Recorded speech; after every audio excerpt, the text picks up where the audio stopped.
Welcome to Kenton Teaches. Enjoy the video. In this video, I will show how to make chocolate chip cookies heart-shaped. Chill dough for at least 30 minutes to firm up, then roll between 2 sheets of parchment to 1/2 inch thickness. Cut heart shapes with a cutter or form by hand, pressing edges gently.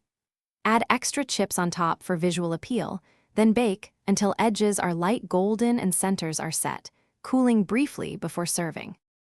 There are a few simple shaping methods that deliver consistent heart cookies.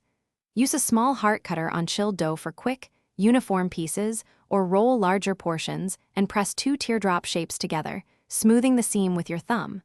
If you don't have cutters, fold parchment or foil and snip a heart template to trace, then cut around it. These methods keep textures even and presentation charming without extra tools.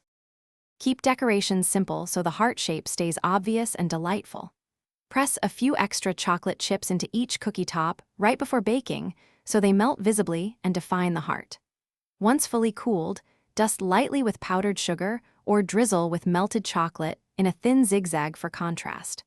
Avoid heavy frostings that can obscure shape, and consider using colored sugar sparingly to accentuate edges without weighing them down. Thanks for watching. Please subscribe if this video was helpful.